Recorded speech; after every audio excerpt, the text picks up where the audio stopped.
Shabbat shalom. Shabbat shalom. Shabbat shalom. Shabbat shalom. All praises be to the power of Abraham and Jacob, for his mercy truly endured forever. Okay, we're going to be opening up the Shabbat service, going into the portion of the Shabbat of the Torah. And the portion for this Shabbat is Exodus 25:1 to Exodus 27:19. That's Exodus 25:1 to Exodus 27:19. I'll go into this portion and give the reasoning thereof as we go through the verses. Give it all praises to our power Yahweh in the name of Mashiach Yahushua. Shabbat shalom. Sabbath day in peace. Let's get Colossians 3 verse 17. The book of Colossians chapter 3 and verse 17. And whatsoever you do in word or deed, do all in the name of Mashiach Yahushua. Give it thanks to the Most High and the Father by Him. Right, always giving thanks and praise to the Most High in the name of Mashiach Yahushua, for His mercy truly endure forever. So let's go right into the portion. Exodus 25:1. The book of Exodus, chapter 25, and verse 1. Exodus 25:1. And the Most High spake unto Moses, saying, Speak unto the children of Israel, that they bring me an offering of every man that giveth it willingly. With his heart ye shall take my offering. Right. And this is the offering which ye shall take of them: gold and silver and brass, and blue and purple and scarlet and fine linen, right, and goat's hair. Right. So this is the offering that he wanted the people to bring, because this merchandise, this gold, this flax, this linen, these colors, what are they going to be used for? They're going to be used to build the tabernacle. Okay, these are all going to be part of the tabernacle. So he said to people to bring to the tabernacle what's needed to build the tabernacle. Everybody understand that? Okay, because you can't expect the tabernacle to be built and you didn't bring the things to build it. All right, it's the tabernacle. It's the tabernacle for the children of Israel, that we might have a place to dwell as one body, one mind, one spirit, and to praise the Most High Yah. So we had to be bringing the things needed to build this temple. Okay, read. Verse 5. And rams skins dyed red, and badger skins, and shittim wood, oil for the lights, spices for anointing oil, and for sweet incense, onyx stones, and stones to be set in the ephod and in the breastplate. And let them make me a sanctuary, that I may dwell among them. Right. According to all that I showed you, after the pattern of the tabernacle and the pattern of all the instruments thereof, even so shall you make it. Verse 10. And they shall make an ark of shittim wood. 2 cubits and a half shall be the length thereof, and a cubit and a half the breadth thereof, and a cubit and a half the height thereof. Right. And thou shalt overlay it with pure gold, within and without shalt thou overlay it, and shalt make upon it a crown of gold round about. Right. Verse 12. And thou shalt cast 4 rings of gold for it, and put them in the 4 corners thereof. The 2 rings shall be in the one side of it, and the 2 rings in the other side of it. And thou shalt make staves of shittim wood, and overlay them with gold. And thou shalt put the staves into the rings by the sides of the ark, that the ark may be borne with them. Right. So what does it mean that an ark may be born? Carry it, right? In Old English, the word born means to carry, to take from one place to another. So they put these staves inside the rings that's on the ark, and this is the way they carried the ark from one place to another. So they wouldn't actually touch the ark itself, but they would touch the staves that they put through the rings, and that's how they would carry it. All right. It's also allowed, for 4 people to carry it, right? Because everybody would hold one end of the staff, and that's how they would carry it from place to place. All right. Verse 15. The staves shall be in the wings of the ark; they shall not be taken from it. And thou shalt put into the ark the testimony which I shall give thee. And thou shalt make a mercy seat of pure gold. 2 cubits and a half shall be the length thereof, and a cubit and a half the breadth thereof. Right. And thou shalt make 2 cherubims of gold, of beaten work shalt thou make them, in the 2 ends of the mercy seat. But how long is a cubit? What's the guesstimation of a cubit, Malachi? How much? 18 inches. And what gave you that determination?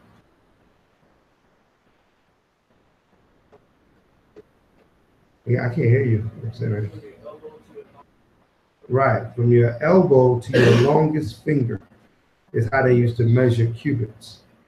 Okay, so it's approximately 18 to 20 inches, depends how long you have to your longest fingers, right? But for an average man, so that is the size of a cubit. So the seat was 2 cubits, right? So you could have a mental picture on, the size of the ark and the size of the seat that was upon the ark, right? So the whole ark was probably about the size of this table, right? Or maybe a little bit longer. And the seat was about, 2 feet by 2 feet. That's that. And then they had the cherubims. But we're gonna read about that. We didn't get there yet. Read on. Verse 19. And make 1 cherub on the one end, and the other cherub on the other end. Right. Even of the mercy seat shall ye make the cherubims on the 2 ends thereof. And the cherubims shall stretch forth their wings on high, covering the mercy seat with their wings, and their faces shall look one to another. Right. So you see pictures of this, of the ark, with the two angels on top of it and looking at each other, and the wings are stretched forth over the seat. So all that was done exactly on how the Most High told us to do it. And it's very important that we notice this, that he didn't leave room for artistic expression, right? For people to do what they feel they want to do. The Most High exactly told us how many rings, put the gold on the staves, have the angels face each other, put the seat in the middle, put it on the lid. All these things was given to us. All instruction was given. At no point in time did he say, well, how you feel you want to do it. Okay?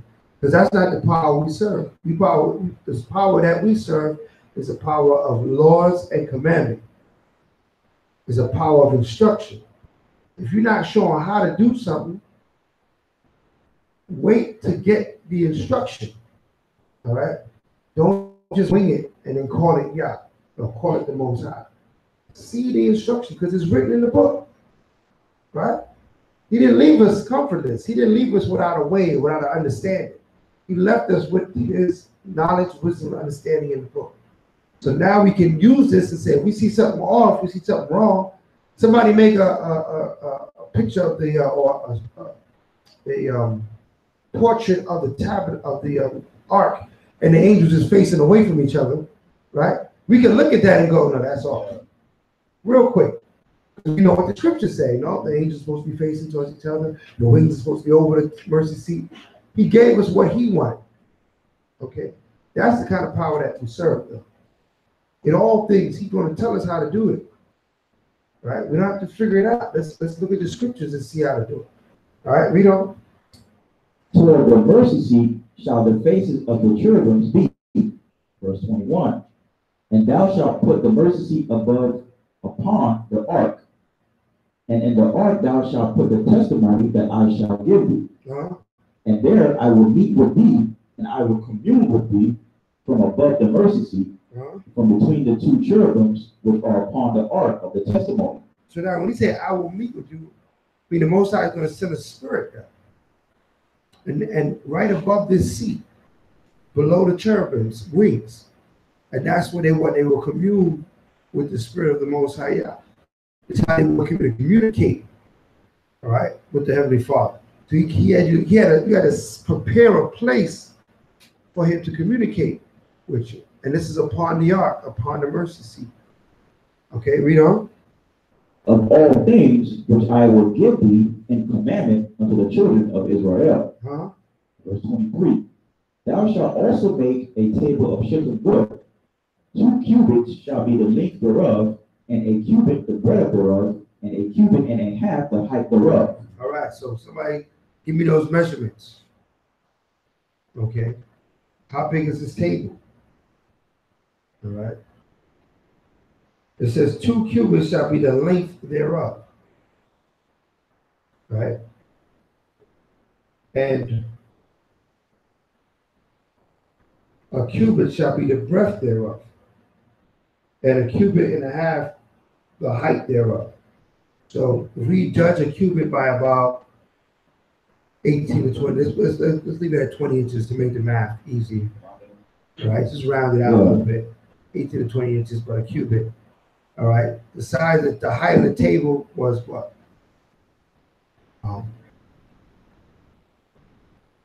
What?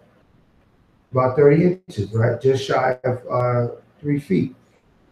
Okay, that's the height of the table. And the length of it was about what? Which is just short of 4 feet. So you start to get a picture of what it's a rectangle table that's set. But the size of it is a little bit larger than the average table, but it's kind of common. I mean, it's not something outrageous. It's not something that holds some huge table, right? It wasn't a huge table. It was a moderately sized table. A little bit larger than our tables because we were a little bit larger in those days. Right? When you go to historically, we were taller than we are today. We have shrunk as people, as average man people. That's how people see people, they say they're tall, basketball players and stuff, they say they're tall. They're actually what we used to be average height. All right? But now we have shrunken as a people. That goes into another class, right? Read on. Verse 24. And thou shalt overlay it with pure gold, and make thereto a crown of gold round about. And thou shalt make unto it a border of an handbreadth round about, and thou shalt make a golden crown to the border thereof round about. Right, so there's a crown around the border, like how it looks like the side of the crown. So the border is supposed to have a dressing around it, and there's supposed to be railings on it. You know what I mean? Kind of like when they put on a casket, they got the railings on the side. Right? So all these things is what made up this table. Right? Read on. Verse 26. And thou shalt make for it 4 rings of gold, and put the rings in the 4 corners that are on the 4 feet thereof. Over against the border shall the rings be for places of the staves to bear the table. Right. So how do they carry the table? Right? They carried it with the same, like with the staffs, just like they carried the ark. So you can see this is a way of carrying things that you can share the weight. Right? You put the staffs to it. You got 4 people carry this one item. That makes it very what? Makes it very light. Right? Many hands make light work. Anybody ever heard that? Right? So what?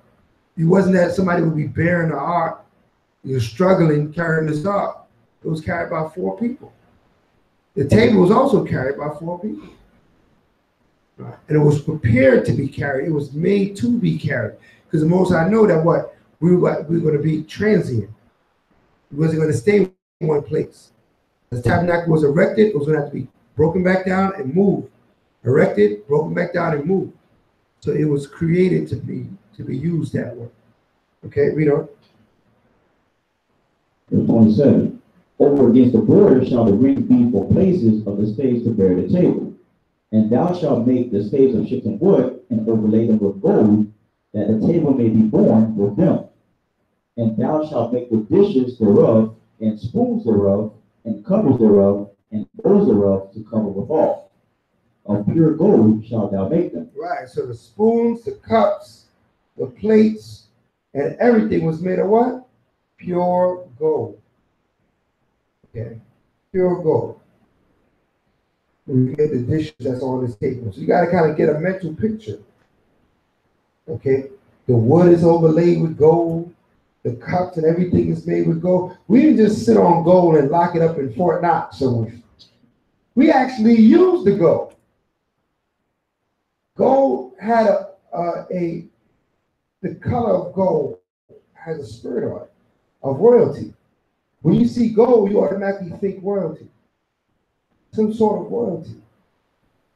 All right? Some sort of prosperity, some sort of riches when you see the color gold. Okay. So we use that. We use that, Most High created the gold to be used. Not to sit up somewhere, lock it up, and give you dollar bills, and now there's no gold in there anyway. Okay. Now Esau, he going back to sell me your jewelry, so he can get the gold. He trying to pull the gold back in, because he realized that that's true wealth on the earth. Gold. Right? The rest of this stuff is, this money is funny money. That gold is true wealth. Okay. Valued all over the earth. Okay. Read. Verse 30. And thou shalt set upon the table showbread before me always. And thou shalt make a candlestick of pure gold. Of beaded work shall the candlesticks be made. His shaft and his branches, his bowls, his knops, and his flowers shall be of the same. And 6 branches shall come out of the side of it. 3 branches of the candlestick out of the one side, and 3 branches of the candlestick out of the other side. So we see here is the example. There's 3 branches out of one side, 3 branches out of the other side. If you see it differently, it's wrong. It's not according to the word of the Most High. Okay. You see 9 branches, or you see 2 branches, it's not right. Okay, it is not the menorah of the Most High. He said there's a candlestick, and the branches come out of the center stick. Just like the way this is arrayed right here, is what he's speaking of. Right, we know. Verse 33. 3 bowls made unto almonds with a knob and a flower in one branch. And 3 bowls made like almonds in the other branch with a knob and a flower. So in the 6 branches that come out of the candlestick, and in the candlestick shall be 4 bowls made like unto almonds with their knobs and their flowers. And there shall be a knob under 2 branches of the same, and a knob under 2 branches of the same, and a knob under 2 branches of the same, according to the 6 branches that proceed out of the candlestick. Their knobs and their branches shall be of the same. All it shall be one beaten work of pure gold. Right. And thou shalt make the 7 lamps thereof, and they shall light the lamps thereof, that they may give light over against it. Right. So what? The purpose of the menorah is to be lit and to give light. That's why they call Hanukkah, sometimes it's called a festival of light, because the lamp was lit. The menorah was lit in our temple. Okay, so that's where we get this festival of light thing from. But it's really just the menorah itself, one menorah being lit. Not one day you light one candle. No, you light the whole menorah. Either it's lit or it's not lit. Okay, but these 7 lamps represent something. Who knows what they represent?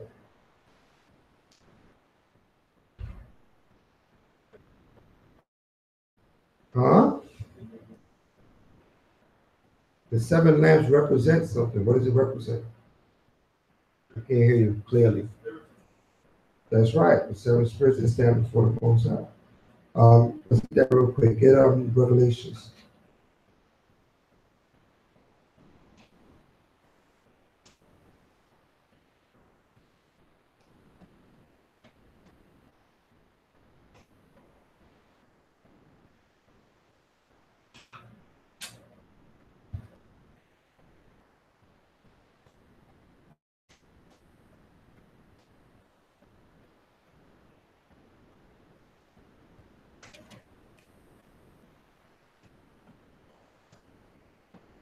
Give me Galatians 5.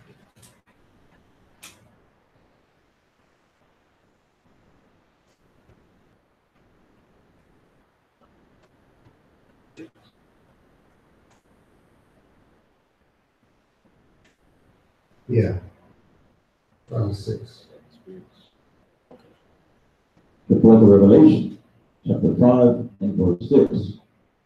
And I beheld, and lo, in the midst of the throne and of the four beasts, and in the midst of the elders, stood a lamb as it had been slain, having 7 horns and 7 eyes, Right. which are the 7 spirits of Yah sent forth into all the earth. Right, the 7 spirits of Yah that set forth throughout all the earth.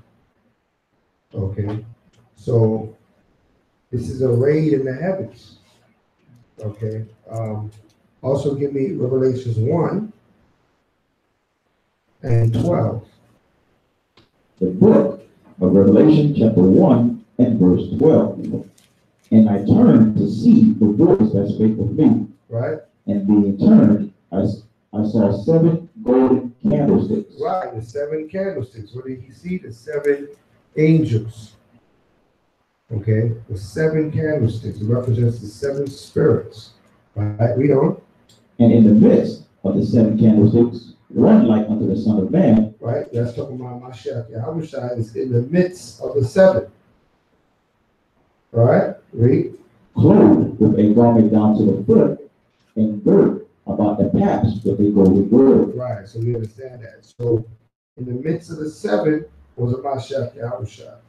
So we see that these 7 candlesticks, if you decide to make 9 candlesticks, right, you can't read a scripture where there was 9 spirits before the Most High. You're going to read of the 7 to show you that. Well, we just can't use. They said it's a festive menorah. That's what they tell you. You ask Esau, why is there 9? They go, oh no, this is a festive menorah. This is for the festival. But the menorah was never created for the festival. Right? The menorah was created to represent the 7 spirits as before Yah. And was lit in the temple. Right? During the reestablishing of our temple. But they went and turned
And likewise shalt thou make in the uttermost edge of the other curtain, Right. and the coupling of the second.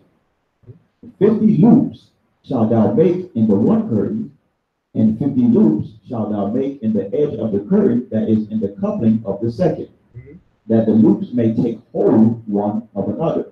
So the curtains can what? They're linked together by these loops, by these 50 loops. That's what linked one curtain to the other.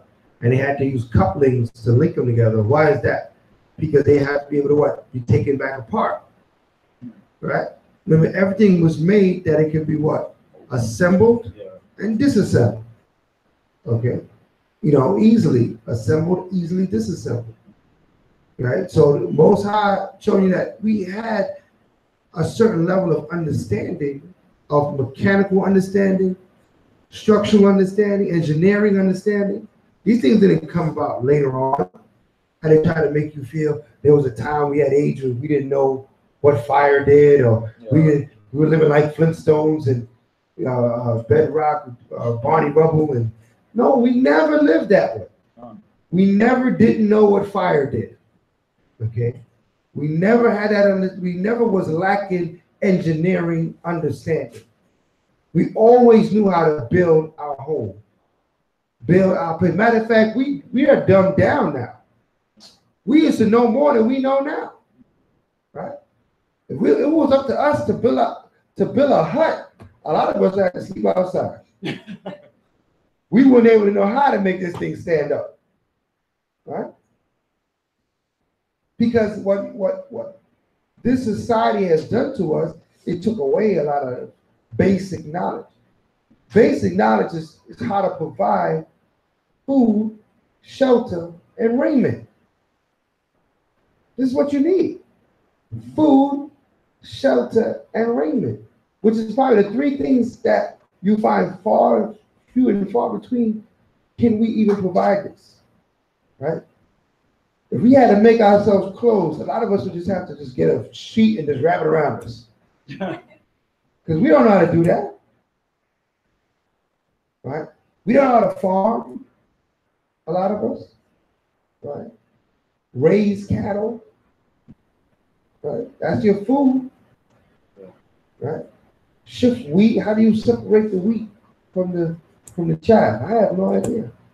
Yeah, I read the scriptures. I see there's a threshing floor. I guess you hit it against the floor and something happens, right? I have no idea.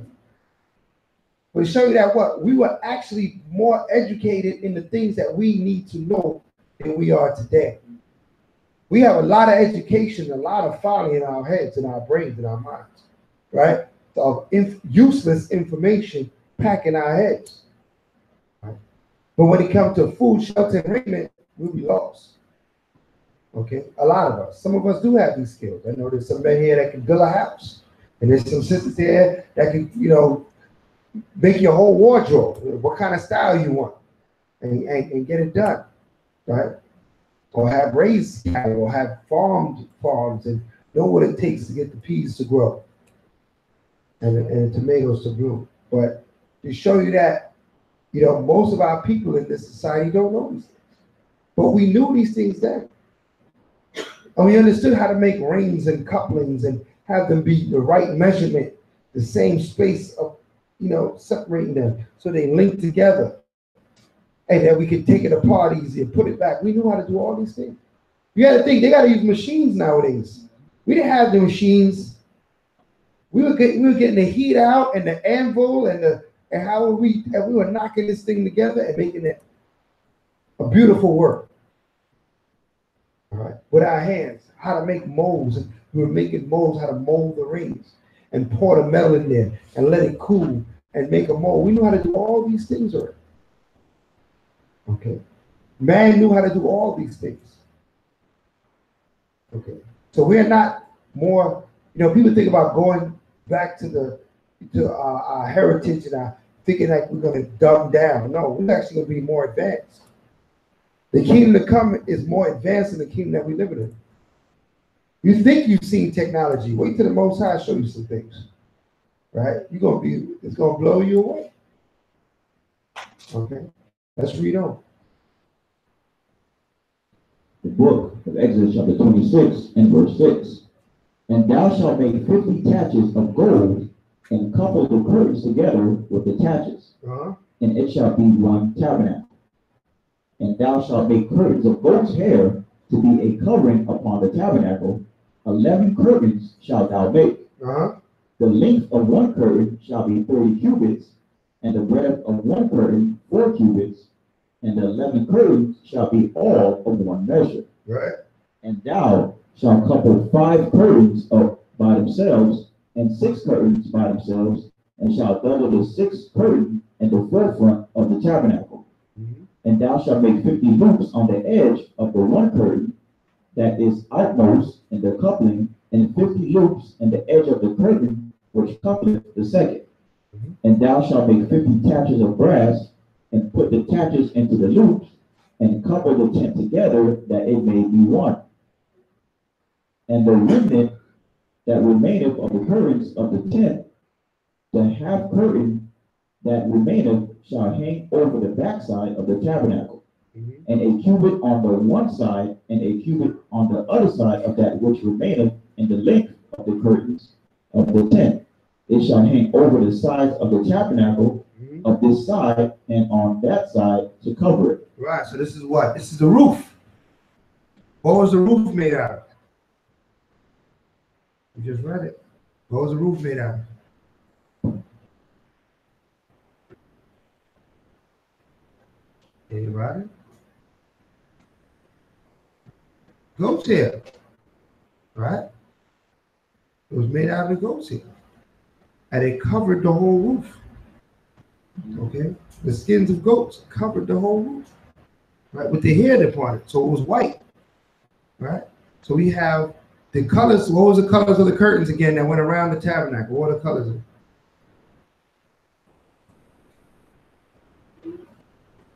Layla, did you raise your hand? Color of the curtains? Oh, I thought your hand went up. Okay. I thought you was going to answer the question. I saw your hand go up. If you didn't answer the question, that's okay. What was the color of the curtains that went around the tabernacle? That's right. Blue, purple, and scarlet. And the covering of the tabernacle was what color? It was white. Okay, so now you're getting a mental picture.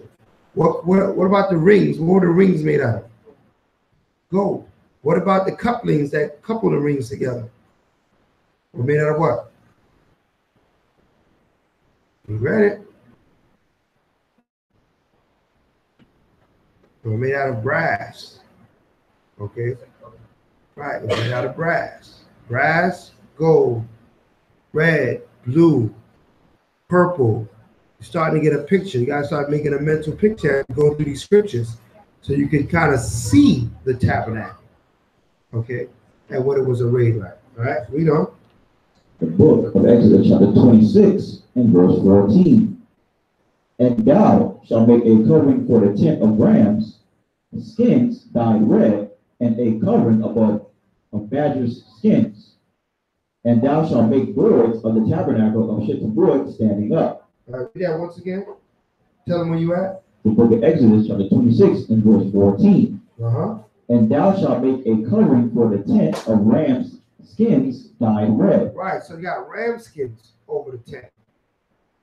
So over the goat hair, you got ram skins. Now, why do they use ram skins? Let's see if somebody's thinking. Why didn't they use curtains and fine linen like they were using before? They use ram skin for the top. Why? Huh? Tough material. It was a lot tougher. Weather, right? Because of the linen ain't going to stop the rain. Right? Now you got to pull the skins out. The skins will stop the rain. The rain ain't going to go through the skins. Right. Exactly. So it's like a leather top to this place. All right. So just keep a mental picture. The top is made out of the skins, and this allowed it that to be rained through. But what color was it made? Dyed red. Okay. Read on. Verse 15. And thou shalt make boards for the tabernacle of shittim wood standing up. 10 cubits shall be the length of a board, and a cubit and a half shall be the breadth of one board. 2 tenons shall there be in one board set in order one against another. Right. So what's a tenon? Any carpenter here? Anybody do carpentry? What's a tenon in carpentry? Who knows? That's right. A tenon is grooves that stick out the side. All right, almost looks like these squares, right, on the side of something. And they put those squares, so some of you might see it in the corner of the drawer. You pull your drawer out of your dresser. And in the corner, if it's a good furniture, it should have tenons right in the corner. If it doesn't have it, then you might want to put that. Yeah, you might put that back in. You might want to buy that. It's a good thing to look for when you're going shopping for it. You want to see tenons in the wood, because that means that's not going to come apart. Yeah. All right, it's interlocking. So the actually wood is holding itself together. But if you see those tenons and the seam is just right there, then they got some little piece of metal or something holding it, that's going to fall apart. You know what I mean? In a few months, you know what I mean, them staples going to drop out. Even when And then you got to sell, right? Even when they make it. A what? A seal. I feel like a seal on the side. Oh, like something indicating what kind of wood it is. Yeah. Oh, okay. I didn't really meant by seal. Yeah. But all right. Yeah, they'll stamp it and let you know it's made out of this kind of wood or what the case may be. But if it got tenons in it, it's going to be strong. I mean, that's the basic understanding. Why not eat it out? Right? Nobody ain't going to eat it out. Right? Read on. Exodus 26 and 17. 2 tenons shall there be in one board, set in order one against another. Thus shalt thou make for all the boards of the tabernacle. 18. And thou shalt make the boards for the tabernacle 20 boards on the south side southward, and thou shalt make 40 sockets of silver under the 20 boards, 2 sockets under one board for his 2 tenons, and 2 sockets under another board for his 2 tenons. And for the second side of the tabernacle on the north side, there shall be 20 boards, and there are 40 sockets of silver, 2 sockets under one board and 2 sockets under another board. See, now we use the metals, man. We use the brass, we use silver, we use gold when we were building our tabernacle. We use them in the construction of our places. We didn't just use them for like jewelry or to lock them up somewhere, right? We actually use them when we're building things, right? Because these metals serve the purpose, right? Every different metal has different properties to it, all right? Gold is soft. Brass is harder than gold, right? Silver is even harder than, well, it ain't harder than brass. Silver is softer than brass. But so it's between gold and brass in how strong it is, okay? But it was used for their purpose, okay? We understood the purpose because the Most High gave us this understanding, all right? We know. Verse 22. And for the sides of the tabernacle westward thou shalt make 6 boards, and 2 boards shalt thou make for the corners of the tabernacle in the 2 sides. And they shall be coupled together beneath, and they shall be coupled together above the head of it unto the one ring. Thus shall it be for them both. They shall be for the 2 corners, and they shall be 8 boards, and their sockets of silver 16 sockets. 2 sockets under one board, and 2 sockets under another board. And thou shalt make bars of shittim wood, 5 for the boards of the one side of the tabernacle, and 5 bars for the boards of the other side of the tabernacle, and 5 bars for the boards of the other side of the tabernacle for the 2 sides westward. And the middle bar in the midst of the boards shall reach from end to end, and thou shalt overlay the boards with gold, and make the rings of gold for places for the bars. Right. So what it is? It's like rafters. You know, basically they're building the framework that the curtains would hang upon. Okay. These boards were the framework. Like, you know, you go to a house that's being built and they put the framing up before they put the sheetrock or whatever kind of wall dressing they put on. This was the framework that was being built out of this wood. right? But it all was built with sockets.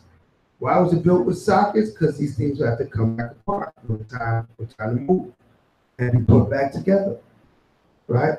So all this was made solid, but being able to be disassembled and reassembled by using sockets and tenons and different metals of couplings to link everything together, okay?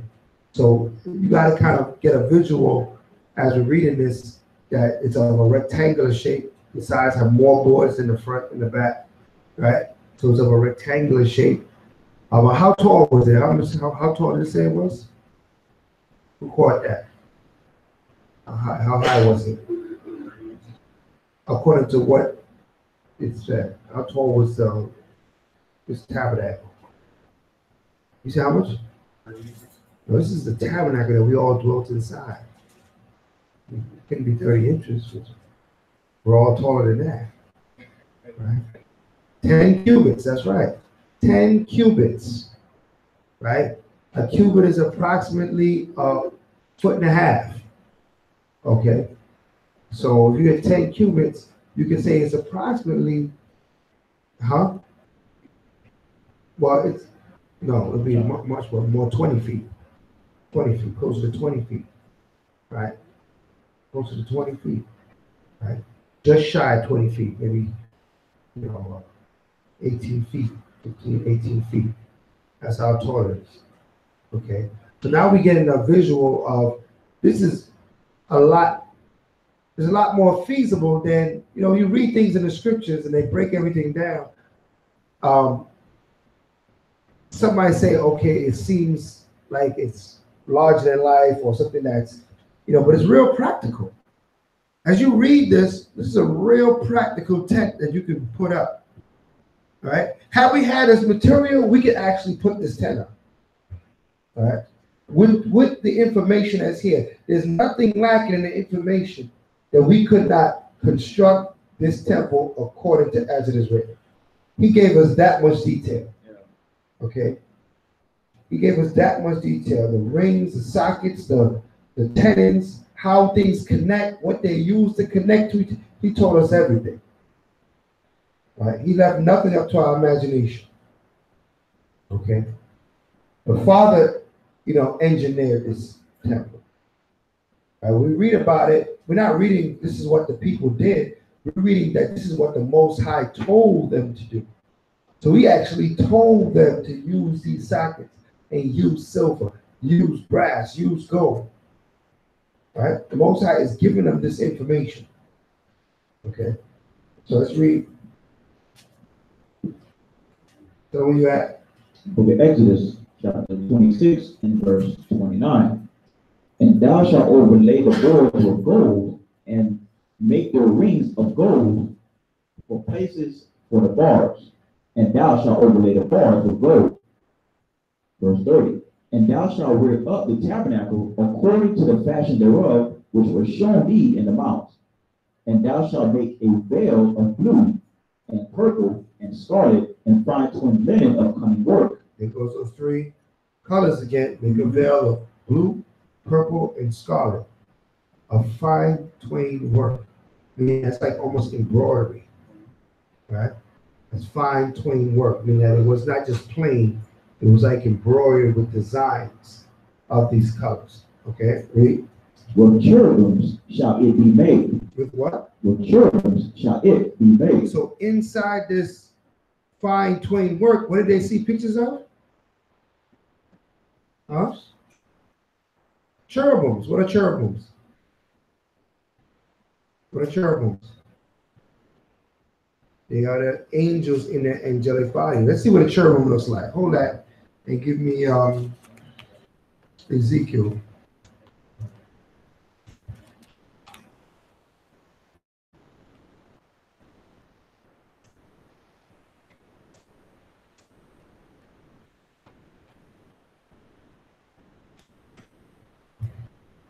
First chapter, Ezekiel 1. Let's start with verse 10. The book of Ezekiel, chapter 1 and verse 10. As for their likeness of their faces, they four had the face of a man, and the face of a lion on the right side, and they four had the face of an ox on the left side. They four also had the face of an eagle. Thus were their faces, and their wings were stretched upward. Two wings of every one were joined one to another, and two covered their bodies. And they went every one straight forward. Whether the spirit was to go, they went. And they turned not when they went. As for the likeness of the living creatures, their appearance was like burning coals of fire, and like the appearance of lamps. Right. So what? They were like looked like they were on fire. You know what a burning coal look like? It's giving forth that light, that bright light. This is what they look like. We don't. And like the appearance of lamps, it went up and down among the living creatures. And the fire was bright, and out of the fire went forth lightning. And the living creatures ran and returned as the appearance of a flash of lightning. Right. Now, as I beheld the living creatures, behold, one wheel upon the earth by the living creatures with his four faces. The appearance of the wheels and their work was like unto the color of a beryl, and they four had one likeness. And their appearance and their work was as it were a wheel in the middle of a wheel. So now it's going to what? To the chariots. So we got the cherubims, got the angels, the chariots, and it's describing that they had the wings and the faces that were upon these angels. Okay, so this is what our angelic angels look like. They don't look like little babies with wings. They're very powerful. You see them, they actually try to depict them a lot in sci-fi movies and things of that sort. They use this explanation to try to make creatures that look this way. But a cherubim is a very powerful looking beast, as the scripture call it, right? Call them beasts. Okay, but these are the angels of the Most High. They glorify bodies. So this is what you were seeing in the tapestry. These people were so skillful that they was able to make these pictures within the fabric using cunning needlework and made these pictures in fabric. You see the level of ability that we had. All right. Today, there's no way we got to get a computer, hook it up, run the program, and let the computer do this. Nobody's going to sit there with no needle and try to make these pictures in fabric nowadays. They use an embroidery machine. And we used to do that with our hand, right? With our hand. So that we did make images. And some people say, well, you can't make any images. We did make images. We just didn't make images of the Most High, yeah. But we made images of the cherubims, of the tabernacle. We made images. Within a fabric, within, artistry work. You know what I mean? We had artificers that we built all kinds of things. That's how we have our history today. That's what's locked up in the Vatican City. A lot of what we built, right? Depicting the way things look, capturing the way things look, right? Nowadays, we just take a picture. We don't even have paper pictures no more. I mean, some of us remember paper pictures, right? Polaroid come out. Now you have an actual tangible picture in your hand. Now everybody take pictures with their phone. Phone get a virus, the picture's gone. Right? Everything is in the cyber world right now. Nothing real or tangible. It'd be a time when you used to have to sit and get a portrait painted of you and your family, or else you would have no picture. You had to sit there and get it painted, where somebody sat there with a paintbrush and painted you guys. Okay. To show you that our skill level has diminished. It didn't get better, right? We actually are less skillful than we was in these days, in these times.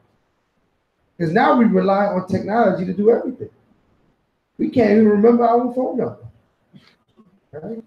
What's your number? Hold on a minute. Right? We've been seriously dumbed down as a people. All right. So we read things in the scriptures, and it seems, how would they be able to do all of that? Because they were smarter than us. Our foreparents, as we read these scriptures, they were a lot more skillful and smarter than we are today. Right? Because not only did they have the Most High nigh onto them, that alone would make them better than us. Right? We trying to get the Most High back with us. We trying to lure him back to our righteousness. Right? But they had the skill to build all these things with their hands and get it done. Right?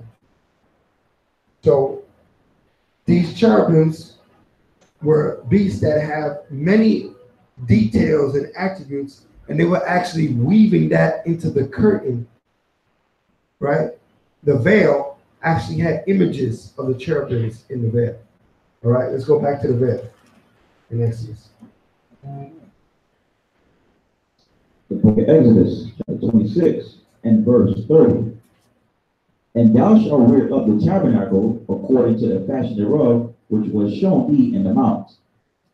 And thou shalt make a veil of blue and purple and scarlet and fine twined linen of cunning work. With the cherubim shall it be made.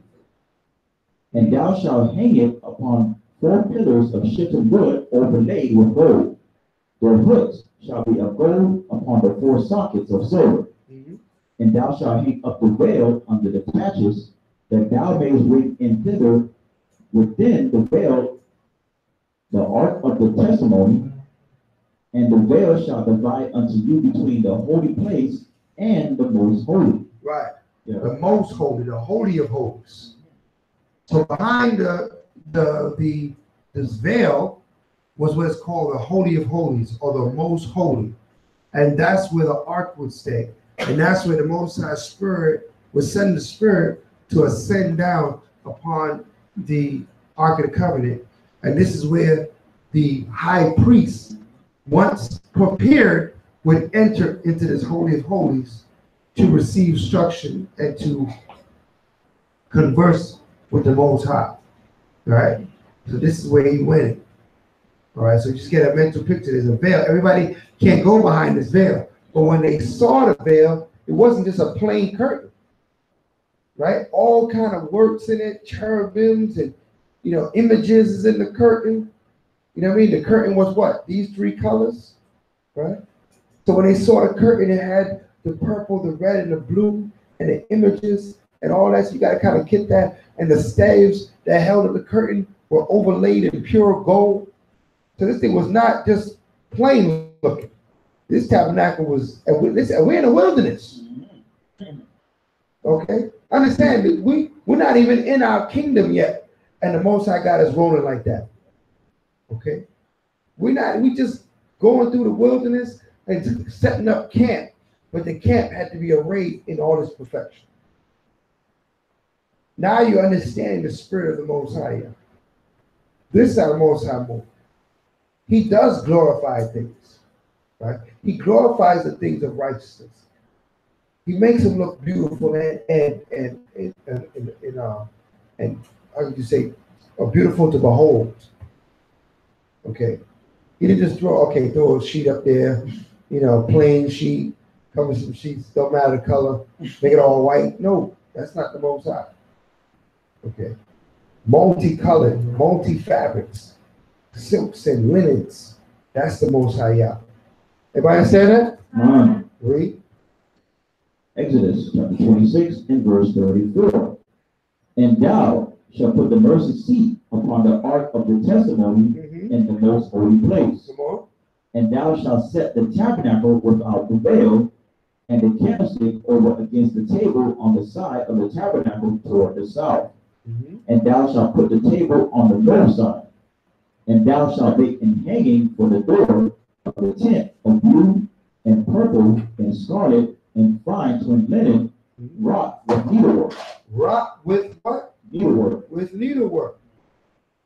So the covering that you walk through had all this needlework in there. You know what I mean? A lot of times people give, how do you think Elam learned all that needlework? Right? A lot of people see the needlework that Elon has in there when they have their weddings and they take a year to build a dress. You know what I mean? Because it's all this needlework. And oh yeah, it took a year. You know what I'm saying? For them to just build a dress, for them to have a what somebody working on it that long. And that's how much needlework goes involved in it. All right, with the designs and all that kind of stuff. Our stuff was like that. They got that by that tradition they picked up from us, right? All our stuff was not plain, was decked out. Okay, was decked out. So now we're starting to learn, get a different idea of the Most High. Because they'll have you think that the Most High is want everything just plain and you don't need to do all that. No. But the Father, you need to do all that, and it needs to be perfect.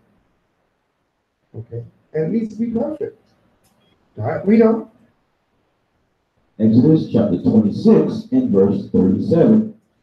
And thou shalt make for the hanging 5 pillars of the shittim wood, and overlay them with gold, and their hooks shall be of gold. And thou shalt cast 5 sockets of brass for them. Right. Chapter 27.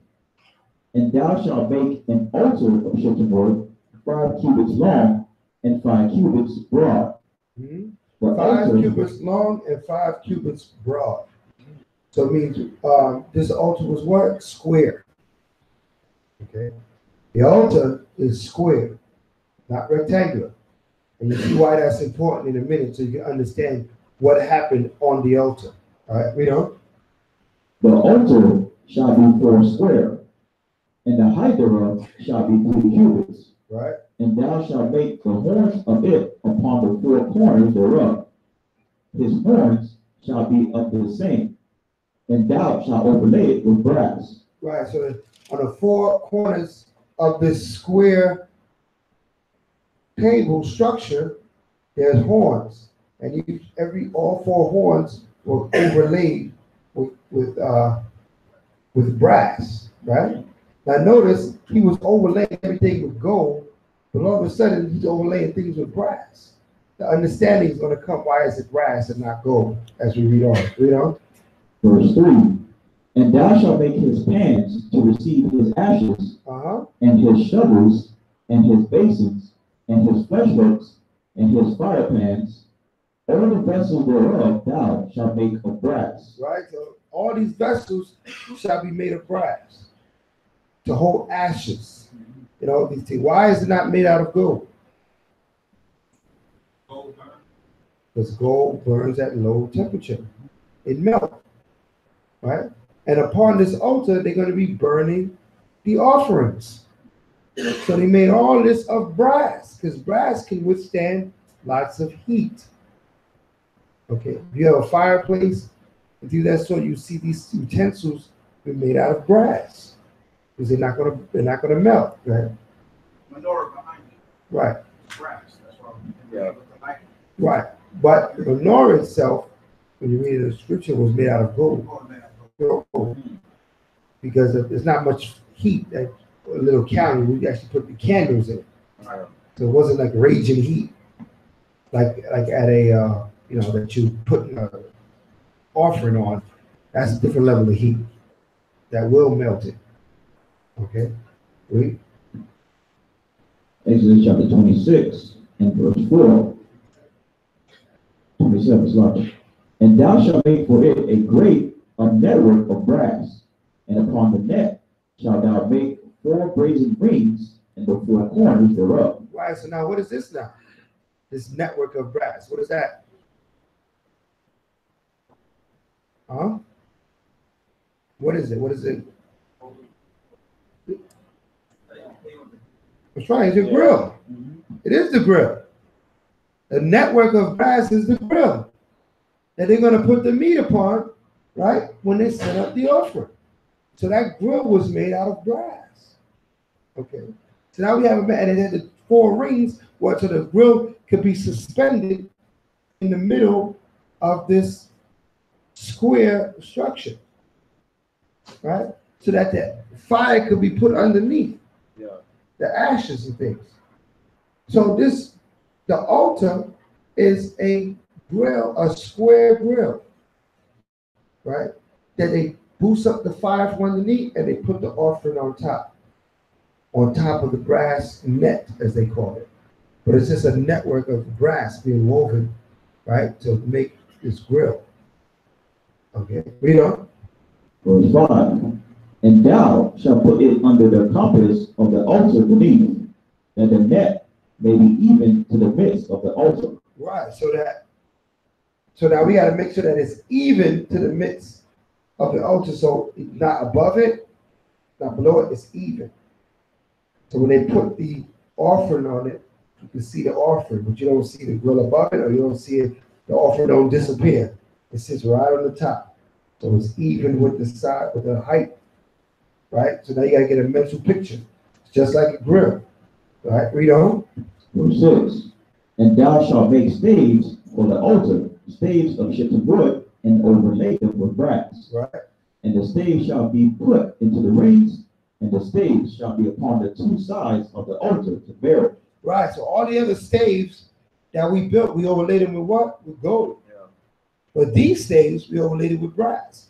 Because the altar might still be hot when it's time to what? To move it. Yeah. And we still got to move it. So they overlaid it with brass, the wood overlaid with brass, so we can still pick it up and move it and not worry about things melting. Read on. Verse 8. Hollow with boards shalt thou make it, as it was shown thee in the mount, so shall they make it. And thou shalt make the court of the tabernacle. For the south side southward there shall be hangings for the court of fine twin linen of 100 cubits long for one side. Right. And the 20 pillars thereof and their 20 sockets shall be of brass. The hooks of the pillars and the fillets shall be of silver. Right. Verse 11. And likewise, for the north side in length there shall be hangings of 100 cubits long, and his 20 pillars and their 20 sockets of brass. The hooks of the pillars and their fillets of silver. And for the breadth of the court on the west side shall be hangings of 50 cubits. Their pillars 10, and their sockets 10. Right. And the breadth of the court on the east side, eastward, shall be 50 cubits. So now this is the court outside. This is the outside area. Outside of the veils and the curtains was called the court. Yeah. And the courtyard is where the altar would be. And there's a few other things that's in the court that the scripture's going to go into. You know, a place to wash your feet and stuff like that was all in the court before you entered into the veils. Okay? But it's like the outer court where the people came and brought their sacrifice and came to converse with the Levitical priests. Okay? Read on. More sharply.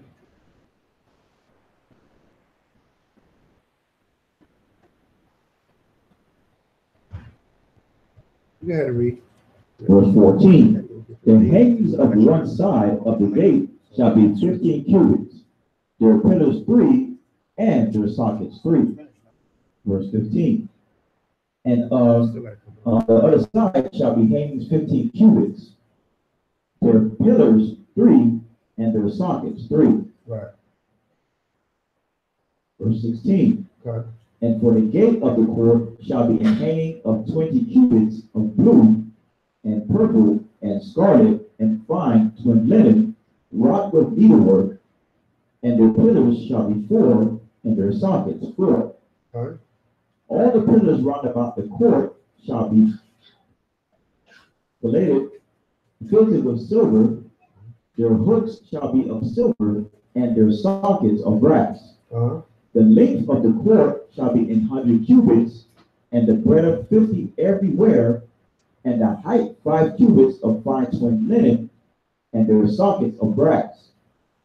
All the vessels of the tabernacle, and all the service thereof, and all the pins thereof, and all the pins of the court shall be of brass. Right. So outside of the veils, everything else was of brass and silver. But when you entered inside the veils, everything was of gold. Right? To show you what you entered into a higher level of royalty once you enter inside the veils. So all this was set aside at our tabernacle. So our tabernacle was arrayed this way. Seeing it any other way would be against what the Most High prescribed. Okay? So now this is a part of our history. So now we, you could put up, if you could find a reputable portrait of the tabernacle, you could put that up in your house. All right. If you can find something that's, similar to what is being said in the scripture. And you can't find these images. It was good to have these images just as a constant reminder of your history and what the Father showed you and how he read about tabernacle when we was in the wilderness. Because this all happened in the wilderness. All right, so we got all that gold and all that stuff. Where did we get all that from? From Egypt, right? Yeah, we left Egypt loaded. Yeah. Okay, we didn't leave Egypt empty-handed. So all that gold and silver and brass, we had all that already. Okay, we just had to melt it down and refashion it to build this tabernacle. So this is why all the offerings that came to the tabernacle was of gold, silver, brass, and the linens of these three colors, so that it can be built. All right, the tabernacle was built off of the offerings of the people. It was like that in the wilderness, and it was also, as you can see, that's the way it's always going to be with the Most High. That anytime it's for us to establish a dwelling place for us to serve the Most High, we got to establish it. We got to make it happen. We can't think somebody else is going to come bring us a tabernacle so we can dwell therein. It ain't happening that way. We have to make it what it is. Come? All right, so that ends actually the portion. We have a short portion this Shabbat day. But I'm going to bring up Mr. Moshe, who's going to continue, probably do that, the half portion one, or I'm just going to go on to something, in the case maybe. All right, he'll figure it out. I'm going to bring up the Minister Moshe, who's going to continue with the lessons for today. All right, so I'm going to call you up. You want to remember how to be called up? All right.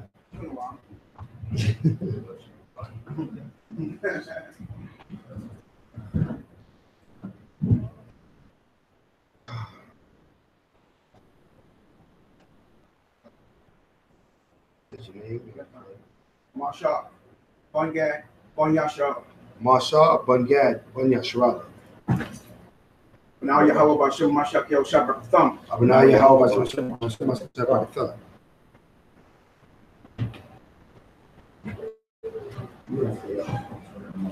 Okay.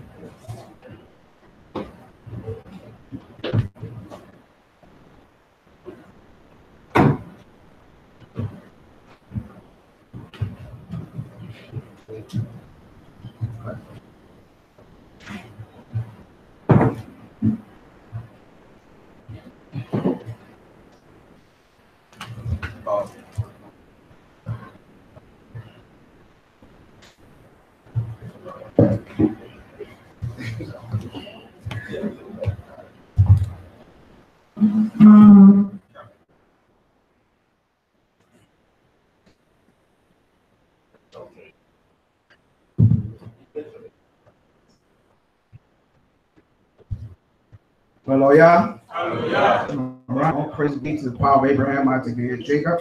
Truly his mercy endure forever. How's everybody doing this morning or this afternoon? Tawab? That's the Hebrew word for good. Tawab. How's everyone doing? Tawab. Hallelujah. All right, we're going to finish the portion a little early, so we'll go through some scriptures concerning a few things. We just had the new moon. Con? What date was that? Right, February 15th, right? That was the new moon that came in. Anyone know what month that is? What month? All right, somebody studying. The month of Adar. What number is that? That's should be 12. Right. Month of Adar is 12, the 12th month. Because you're getting ready to come into the next new moon, which will be what? The first month, which will be who? What? Up here. All right. Got to get these months down. It's very important. Why? Because we know when Christmas is, right? Con? Everybody know about December 25th, Con? Everybody know when Thanksgiving is, right?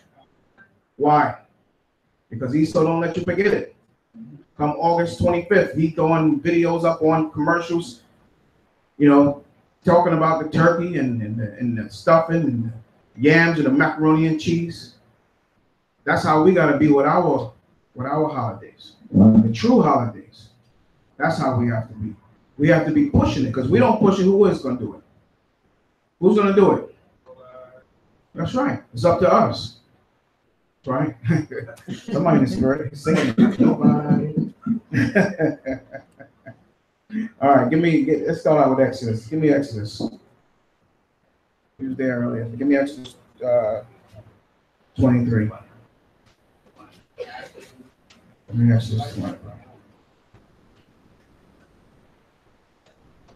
And verse 2.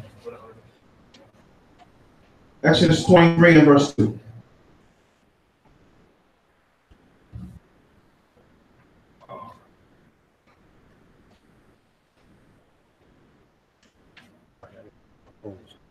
Switch it to, yes, he's going to his Wi-Fi.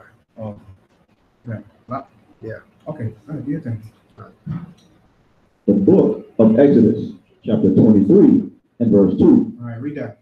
Thou multitude to do evil. Thou shalt not do what? Thou shalt not follow a multitude to do evil. Right, so you see everybody's getting ready to celebrate what? What's the next? Well, rather, they just got finished celebrating what? Valentine's Day. Yeah, a lot of our people, they getting caught up with the Cupid. You know, we show you the baby all the time, right, Con? Right? So a lot of our women in here should not be getting bent out of shape.